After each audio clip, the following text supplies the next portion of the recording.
Thomas and the Hurricane. A hurricane force wind was sweeping across the island of Sodor. Thomas, Percy and Toby listened anxiously as it howled around their shed. It rattled the windows and moaned in the roof. It was even strong enough to shake the heavy wooden doors.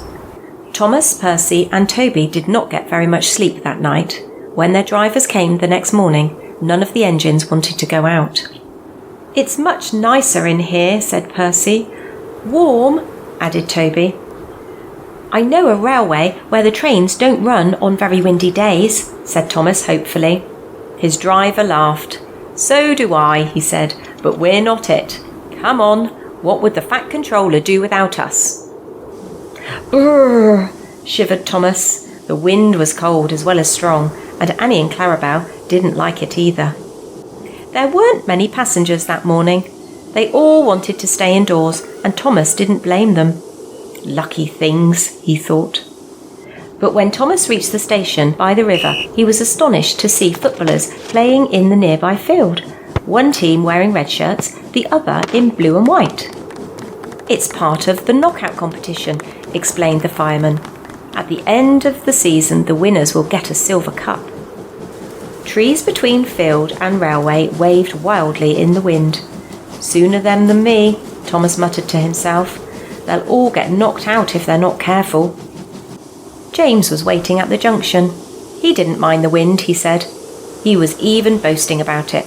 "My train was dead on time," he announced proudly.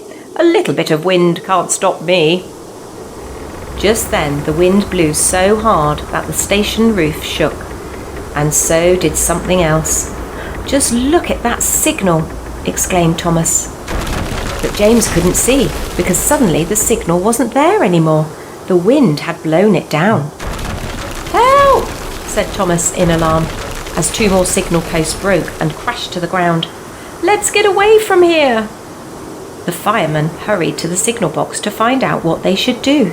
"We can't move without signals," explained the driver. "How do we know if it's safe?" "Well, it's not safe here either," snorted James. The drivers laughed, but they did move the engines along the platform as far as they dared. It was lucky that they did, because 2 minutes later the wind lifted the platform canopé clean off its framework and dropped it, to shatter on the platform below. No one was hurt as the canopé crashed down, but Annie and Clarabel were very badly frightened, and some splinters of the wood scratched Clarabel's paint. At last a man with flags came and signalled the 2 trains away. James wasn't boasting about being dead on time anymore. He was only too glad to get away. Thomas reached the station by the river and stopped for a drink. The fireman had a job to put the pipe in Thomas's tank, because the wind kept trying to blow it away. They were ready at last. "Come along and let's get home. Oh, come along and let's get home," Thomas puffed to Annie and Clarabel. They came as quickly as they could. By the time they reached the curve near the football ground, they were going well. The footballers were still playing. Thomas was amazed. They were halfway round the curve when suddenly there was a jerk, and the guard's emergency brake went hard on. "Ooh!" groaned Thomas. "What's the matter now?" He soon found out. Suddenly, lying across the line in front of him, he saw an enormous tree where the wind had left it. Thomas stopped just in time. "Goodness gracious!" he exclaimed. "I couldn't see that, so how did the guard know about it?" His driver looked back. Running towards them, waving their red jerseys, were 3 footballers, followed by the guard, who was waving a red flag and blowing his whistle. "Thank goodness you stopped," panted the footballers when they arrived. "We thought we were too late." "It was a near thing," said the driver. "Thank you for warning us." The driver took Thomas back to the station by the river, and Bertie came for his passengers.